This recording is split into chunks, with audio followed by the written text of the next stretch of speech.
సరే ఇంకా క్యారెక్టర్ కోసం నేను మధ్యలో ఫైట్ ఇట్లా పెట్టి మనకి క్యారెక్టర్లో పరకాయ ప్రవేశం చేసి చేసాం. చేసేటప్పుడు నాకు వాయిస్ కూడా కొంచెం ఏదైనా డిఫరెంట్గా చేయి మోడ్యులేషన్ అన్నారు. అంటే అప్పుడు నేనే బాబీ అన్న అంటే భలే ఉంది ఇది పెట్టేశాను. అంటే ఇంకా అక్కడతో అది ఫిక్స్ అయిపోయింది. ఇంకా మా సీన్స్ అయ్యేటప్పుడు చుట్టుపక్కల కెమెరాలు అందరూ మా దగ్గర నవ్వలేక చచ్చేవారు. భలే అసలు ఆ సినిమా ఎక్స్పీరియన్స్ భలే, అసలు బాగా చేసాం. మంచి క్యారెక్టర్, మంచి ఇంకా 2-3 సీన్స్ కట్ అయిపోయి అందులో. ఇంకా కొన్ని ఉంటాయి తాగేటప్పుడు ఆ బార్లో అన్నీ వాళ్ళందరూ ఉంటే అందులో ఏవో సమ్ కాన్వర్సేషన్ అదంతా మార్చేసి వేరే వాళ్ళకి పెట్టేసారు తర్వాత అది. సో బాగుంటుంది, ఇంకా పెద్ద క్యారెక్టర్ అయ్యేది అప్పుడు. అంటే మంచి టాలెంట్ ఉన్నది మీకు, సింగింగ్ పాడగలుగుతున్నారు, పాటలు ఇతరులను ఇమిటేట్ చేయగలుగుతున్నారు. ఒక క్యారెక్టర్ చెప్తే దాంట్లో పరకాయ ప్రవేశం చేసి దాంట్లో నిష్ణాతురాలుగా మీరు కీర్తింపబడుతున్నారు కదా. అయినా కూడా మీ పైన నెగిటివ్ ట్రోల్స్, నెగిటివ్ వార్తలు, నెగిటివ్ విషయాలు బాగా ట్రోల్ అవుతూ ఉంటాయి. వాటికి మీ సమాధానం ఏంది? ఎవరో ఒకరు బలవలే, ఆ బలేది నేను అవుతున్నాను. ప్రపంచం కోసం, సమాజం కోసం మంచి చేద్దాం అనుకున్న వాళ్ళే బలవుతారు. మీరు అనాదిగా చూసుకున్నా ఎప్పుడైనా ఎవరికైనా సమాజం పట్ల ఒక అయ్యో ఇలా జరుగుతోంది, ఇది అన్యాయం అని దాని మీద గళమెత్తాలి అనుకున్న వాళ్ళు ఎప్పుడు బలైపోతుంటారు. మీరు అబ్జర్వ్ చేయండి, ఖచ్చితంగా వాళ్ళకి ఏదో విధంగా వేటు పడుతుంటుంది. అలా నా విషయంలో నేను చాలా విషయాల్లో నేను కానిది కూడా, నాకు సంబంధం లేనిది కూడా, నాకు అవసరం లేనిది కూడా ఇరికింపబడుతూనే ఉన్నాను.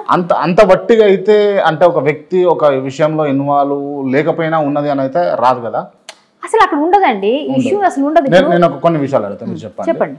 మీరు మనం ఇందాక డిస్కషన్ చేసినట్టుగా పత్తాలు ఆడిరా? మీరు పత్తాలు నా చిన్నప్పటి నుంచి ఆడుతున్నాను. ఇంట్లో ఆడితే ఓకే, ఇంట్లో నుంచి అలవాటు ఎప్పుడవుతుంది మీకు? అలవాటు ఎప్పుడవుతుంది? మీ ఇంట్లో మీరు ఆడుకో ఏదైనా ఒకటి ఇష్యూ, మనకి కొంతమందికి మందు అలవాటు అవుతుంది, కొంతమందికి గుట్కాలు అలవాటు అవుతాయి. అది ఎక్కడి నుంచి పడిపోతుంది మైండ్లో?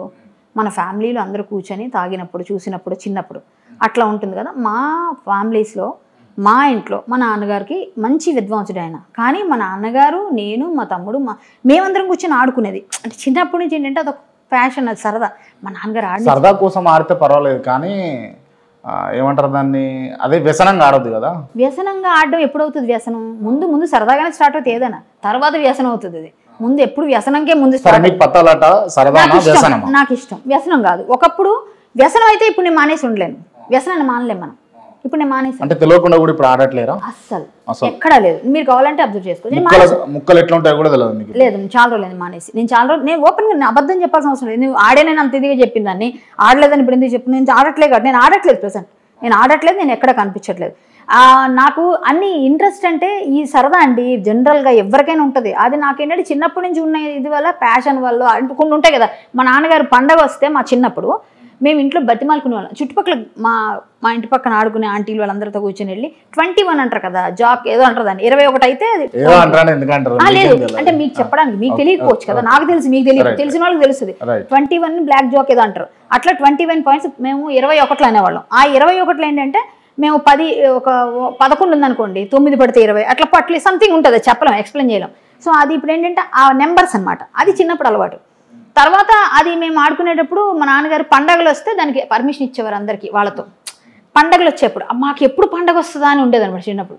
ఏదన్నా సంక్రాంతి లేకపోతే ఉగాది ఏదొచ్చినా సరే మాకు పత్తాలకి పర్మిషన్ ఇస్తారని సరదా. అప్పుడు లేకపోతే ఆడినిచ్చేవారు కదా, మేము దొంగతనంగా ఆడేవాళ్ళం అప్పుడు సండేస్లో. అట్లా అలవాటు అయిపోయి దాని తర్వాత మా ఇంటి పక్కన ఒక ఆమె ఏంటంటే 13 గార్డ్స్ నాకు తెలియకపోయి నేర్పించారు. సరే సరదా వచ్చింది. సరదా ఇండస్ట్రీకి వచ్చిన తర్వాత మేము సెట్లో ప్రతి ఆర్టిస్ట్ ఆడేవాళ్ళం. అప్పుడు ఉన్న కమెడియన్స్ అందరితో నేను ప్యాక్ ఆడుకున్నాం మేము సరదా సెట్లో.